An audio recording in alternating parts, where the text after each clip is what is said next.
Savez-vous ce qu'est un centre expert en psychiatrie comme celui-ci à l'hôpital Albert Chenevier de Créteil? Patricia, patiente avec un trouble bipolaire, nous l'a fait visiter alors que ce type de structure est menacé en France.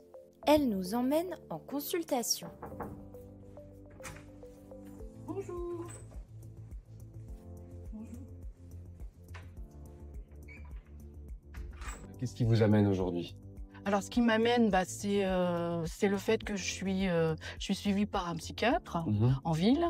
Et ça fait 2 ans à peu près, et j'aimerais bien avoir plus d'informations, et donc je lui en ai parlé, avoir plus d'informations sur la maladie, et peut-être sur aussi le fait que j'ai vraiment une angoisse, à savoir j'ai peur de repartir en manie. Les centres experts sont des centres de recours pour des patients souffrant de 4 types de troubles psychiatriques. Donc il y a 4 types de centres experts. Le centre expert des troubles bipolaires, le centre expert schizophrénie, le centre expert dépression résistante et le centre expert troubles du spectre de l'autisme sans déficit intellectuel. En France métropolitaine, il y en a en tout 55. On n'est pas en première ligne. On ne voit les patients que sur adressage de leur psychiatre. Nous faisons appel au service de centre expert dans des situations un peu particulières. Par exemple, lorsque nous avons besoin d'un second avis diagnostic pour des situations où le diagnostic n'est pas forcément très clair. Je vous adresse à un patient qui a un trouble bipolaire, qui a une schizophrénie, mais pour lesquels je n'arrive pas à avancer sur réduire ces symptômes-là, etc. Qu'est-ce que vous en pensez? Qu'est-ce que vous pourriez me conseiller, etc. Quand je suis arrivée au centre expert, j'ai fait la demande justement parce que j'avais cette angoisse, à savoir que je ne voulais pas repartir en manie et ne pas contrôler en fait, et me retrouver en hôpital psychiatrique. Donc le psychiatre du centre expert m'a dit, écoutez, il y a une molécule qui s'appelle le Soliant, qui est une molécule qui est normalement, entre guillemets, réservée pour la schizophrénie, mais qui peut être utilisée si besoin pour les bipolaires. Et la précision et le fait que ce soit personnalisé, c'est un élément essentiel pour retrouver son identité, par exemple. Et en fait, vous avez l'impression que vous rentrez au centre expert pour en fait faire un check-up.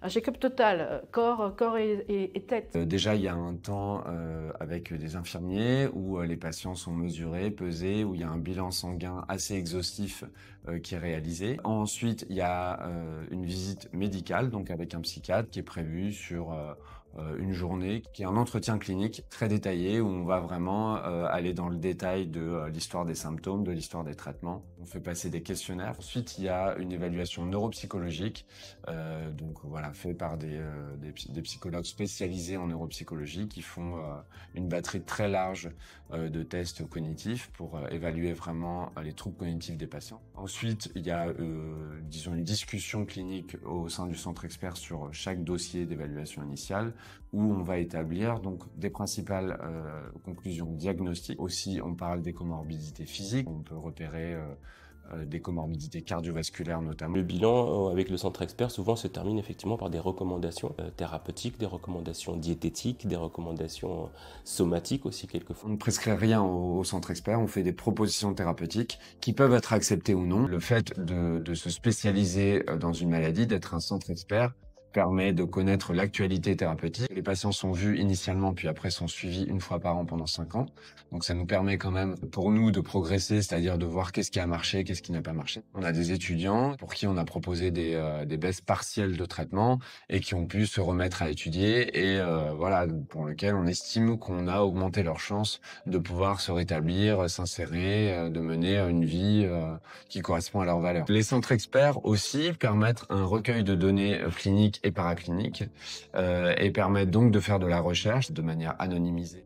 Malgré leur efficacité clinique avérée et les appels politiques pour stabiliser leur statut, l'expérimentation des centres experts en psychiatrie est aujourd'hui menacée, principalement pour des raisons budgétaires. C'est vrai qu'on se bat aujourd'hui pour que leur financement soit pérennisé, puisqu'on estime que ils rendent beaucoup de services aux patients et que cette pérennisation, elle est en question et qu'à terme, on pourrait voir un certain nombre, voire tous les centres experts, disparaître. Le fait que la santé mentale ait été désignée comme une grande cause nationale, nous, évidemment, c'est quelque chose qu'on a ressenti comme quelque chose de très positif.